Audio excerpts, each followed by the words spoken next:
ನಮಸ್ಕಾರ, welcome to crazy family YouTube channel. ಇವತ್ತು ಒಬ್ಬ ಮಹಾನ್ ಕ್ರಾಂತಿಕಾರಿ, ಆದರ್ಶ ದೇಶಭಕ್ತ ಮತ್ತು ವೀರ ಶಹೀದ್ ಉಧಮ್ ಸಿಂಗ್ ಅವರ 126ನೇಯ ಹುಟ್ಟುಹಬ್ಬ. ಸೊ ಹಂಗಾಗಿ ಅವ್ರ ಬಗ್ಗೆ ಸ್ವಲ್ಪ ತಿಳ್ಕೊಂಡು ಬರೋಣ. ಶಹೀದ್ ಉಧಮ್ ಸಿಂಗ್ ಅವರು ಭಾರತದ ಮಹಾನ್ ಸ್ವಾತಂತ್ರ್ಯ ಹೋರಾಟಗಾರರು. ಅವರು 1899 ಡಿಸೆಂಬರ್ 26ರಂದು ಪಂಜಾಬ್ ರಾಜ್ಯದ ಸಂಗ್ರೂರ್ ಜಿಲ್ಲೆಯ ಸುನಾಮ್ ಎಂಬ ಗ್ರಾಮದಲ್ಲಿ ಜನಿಸ್ತಾರೆ. ಅವರ ಬಾಲ್ಯದ ಹೆಸರು ಶೇರ್ ಸಿಂಗ್. ಬಾಲ್ಯದಲ್ಲೇ ತಾಯಿ ಮತ್ತು ತಂದೆಯನ್ನು ಕಳೆದುಕೊಂಡ ಕಾರಣ ಅವರು ತಮ್ಮ ಸಹೋದರನೊಂದಿಗೆ ಅಮೃತ್ಸರದ ಅನಾಥಾಲಯದಲ್ಲಿ ಬೆಳೀತಾರೆ. ಅಲ್ಲಿಯೇ ಅವರ ಹೆಸರು ಉಧಮ್ ಸಿಂಗ್ ಎಂದು ಬದಲಾಯಿತು. 1919 ಏಪ್ರಿಲ್ 13ರಂದು ಅಮೃತ್ಸರದ ಜಲಿಯನ್ ವಾಲಾಬಾಗ್ನಲ್ಲಿ ಬ್ರಿಟಿಷ್ ಸೇನೆಯ ಜನರಲ್ ಡಯರ್ ಆದೇಶದಂತೆ ನಡೆದ ಭೀಕರ ಹತ್ಯಾಕಾಂಡ ಉಧಮ್ ಸಿಂಗ್ ಅವರ ಜೀವನದ ದಿಕ್ಕನ್ನೇ ಬದಲಾಯಿಸಿತು. ಆ ದಿನ ಅವರು ಅಲ್ಲಿದ್ದ ಜನರಿಗೆ ನೀರು ಹಂಚ್ತಿದ್ರು ಅಂತ ಹೇಳಲಾಗುತ್ತೆ. ನಿರಪರಾಧಿ ಮಹಿಳೆಯರು, ಮಕ್ಕಳು, ವೃದ್ಧರು ಸಾವಿರಾರು ಸಂಖ್ಯೆಯಲ್ಲಿ ಹತ್ಯೆಯಾಗಿದ್ದನ್ನು ನೋಡಿ ಆ ಒಂದು ದಿನವನ್ನು ನೆನಪಿಗೆ ಬರ್ಬೋದು. ಪ್ರತಿಯೊಬ್ಬರಿಗೂ ಈ ವಿಷಯನ ಗೊತ್ತಿರುತ್ತೆ. 1919ರಲ್ಲಿ ಆಗಿರ್ತಕ್ಕಂಥ ಜಲಿಯನ್ ವಾಲಾಬಾಗ್ ಹತ್ಯಾಕಾಂಡ. ಸುತ್ತಲೂ ಎತ್ತರದ ಗೋಡೆ, ಹೊರಗಡೆ ಹೋಗೋದಕ್ಕೆ 3 ಅಡಿ ಬಾಗಿಲು. ಆ ಬಾಗಿಲನ್ನು ಕೂಡ ಈ ಜನರಲ್ ಡಯರ್ ಒಂದು ಟ್ಯಾಂಕರಿಂದ ಮುಚ್ಚಿಬಿಡ್ತಾನೆ. ಸತತವಾಗಿ 18 ನಿಮಿಷಗಳ ಕಾಲ ಗುಂಡಿನ ಸುರಿಮಳೆಯನ್ನು ಸುರಿತಾನೆ. ಸುಮಾರು 2000ರಿಂದ 3000 ತನ ಜನರು ಜೀವವನ್ನು ಕಳ್ಕೋತಾರೆ. ಎಷ್ಟೋ ಜನ ಜೀವವನ್ನು ಉಳಿಸ್ಕೊಳ್ಳೋದಕ್ಕೆ ಅಲ್ಲೇ ಇದ್ದ ಬಾವಿಯಲ್ಲಿ ಜಿಗಿದು ಸಾಯ್ತಾರೆ. ಗೋಡೆ ಹತ್ತಿ ಹೊರಗಡೆ ಹೋಗಬೇಕು ಅಂದ್ಕೊಂಡು ಗೋಡೆ ಹತ್ತಿ ಬಿದ್ದು ಸಾಯ್ತಾರೆ.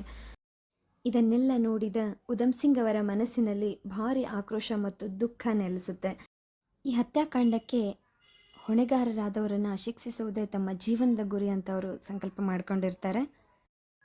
ಜಲಿಯನ್ ವಾಲಾಬಾಗ್ ಹತ್ಯಾಕಾಂಡದ ನಂತರ ಉಧಮ್ ಸಿಂಗ್ ಕ್ರಾಂತಿಕಾರಿಗಳ ಚಟುವಟಿಕೆಗಳಲ್ಲಿ ತೊಡಗುತ್ತಾರೆ. ಅವರು ಗದರ್ ಪಕ್ಷ ಹಾಗೂ ಭಗತ್ ಸಿಂಗ್, ಚಂದ್ರಶೇಖರ್ ಆಜಾದ್ ಅವರ ಕ್ರಾಂತಿಕಾರಿ ಚಿಂತನೆಗಳಿಂದ ಪ್ರೇರೇಪಿತರಾಗ್ತಾರೆ. ದೇಶದ ಸ್ವಾತಂತ್ರ್ಯಕ್ಕಾಗಿ ಹೋರಾಟ ಮಾಡುವುದು ತಮ್ಮ ಧರ್ಮ ಅಂದ್ಕೊಂಡು ಭಾವಿಸಿ ಬ್ರಿಟಿಷರ ಆಡಳಿತದಿಂದ ತಪ್ಪಿಸಿಕೊಳ್ಳಿಕ್ಕೆ ಅವರು ಅನೇಕ ದೇಶಗಳ ಪ್ರಯಾಣ ಮಾಡ್ತಾರೆ. ಆಫ್ರಿಕಾ, ಅಮೆರಿಕ ಮತ್ತು ಇಂಗ್ಲೆಂಡ್ನಲ್ಲಿಯೂ ಕೂಡ ಅವರು ವಾಸವಾಗಿದ್ದರು. 1919 ಹತ್ಯಾಕಾಂಡಕ್ಕೆ ಹೊಣೆಗಾರನಾಗಿದ್ದ ಪಂಜಾಬ್ನ ಲೆಫ್ಟಿನೆಂಟ್ ಗವರ್ನರ್ ಮೈಕಲ್ ಒಡ್ವೇರ್ ಮತ್ತು ಜನರಲ್ ಡಯರ್ ಇಬ್ಬರನ್ನು ಕೊಲೆ ಮಾಡಬೇಕು ಅಂತ ಅಂದ್ಕೊಂಡ್ರು. ಆದರೆ ಅಷ್ಟೊತ್ತಿಗೆ ಜನರಲ್ ಡಯರ್ ಸತ್ತೋಗಿದ್ರು. ಹಾಗಾಗಿ ಈ ಲಂಡನ್ನಲ್ಲಿ ವಾಸವಾಗಿದ್ದಾನೆ ಮೈಕಲ್ ಒಡ್ವೇರ್ ಎಂಬ ವಿಷಯ ಉಧಮ್ ಸಿಂಗ್ ಅವ್ರಿಗೆ ತಿಳಿದ ತಕ್ಷಣ ದೀರ್ಘಕಾಲದ ನಿರೀಕ್ಷೆಯ ನಂತರ ಸುಮಾರು 21 ವರ್ಷಗಳ ಕಾಲ ನಿರೀಕ್ಷೆ ಮಾಡಿದ್ದ ದಿವಸ ಬಂತು ಅಂದ್ಕೊಂಡು 1940 ಮಾರ್ಚ್ 13ರಂದು ಲಂಡನ್ನ ಕ್ಯಾಕ್ಸ್ಟನ್ ಹಾಲ್ನಲ್ಲಿ ನಡೆದ ಸಭೆಯಲ್ಲಿ ಉಧಮ್ ಸಿಂಗ್ ತಮ್ಮ ಪಿಸ್ತೂಲಿನಿಂದ ಒಡ್ವೈರ್ ಅವರನ್ನು ಗುಂಡಿಟ್ಟು ಕೊಲ್ತಾರೆ. ಇದನ್ನು ಭಾರತದ ಮೇಲೆ ನಡೆದ ಭೀಕರ ಅನ್ಯಾಯಕ್ಕೆ ತೀರಿಸಿದ ನ್ಯಾಯ ಎಂದು ಭಾವಿಸ್ತಾರೆ. ಘಟನೆಯ ನಂತರ ಉಧಮ್ ಸಿಂಗ್ ತಕ್ಷಣವೇ ಬಂಧಿಸಲ್ಪಟ್ಟರು. ನ್ಯಾಯಾಲಯದಲ್ಲಿ ವಿಚಾರಣೆ ನಡೆಯುವಾಗ ಅವರು ಯಾವುದೇ ಪಶ್ಚಾತ್ತಾಪ ತೋರಲಿಲ್ಲ.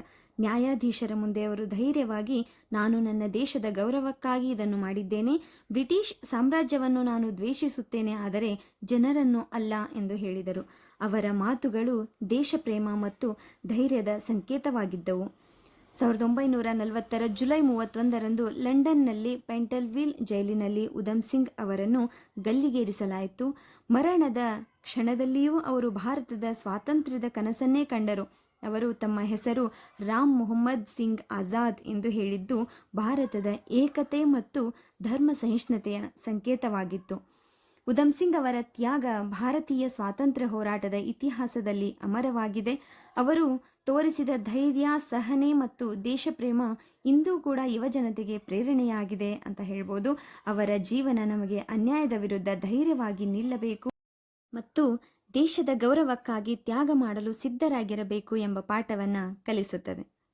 ಆದರೆ ಒಂದೇ ಬೇಜಾರದ ಸಂಗತಿ ಏನು ಅಂದರೆ, ಉಧಮ್ ಸಿಂಗ್ ಅವರೊಬ್ಬ ಮಹಾನ್ ಕ್ರಾಂತಿಕಾರಿ, ಆದರ್ಶ ದೇಶಭಕ್ತ, ವೀರ. ಆದರೂ ಆತನ ಹೆಸರು ಈ ಪಠ್ಯಪುಸ್ತಕದಲ್ಲಿ ಇಲ್ವಲ್ಲ ಅನ್ನೋ ಬೇಜಾರು.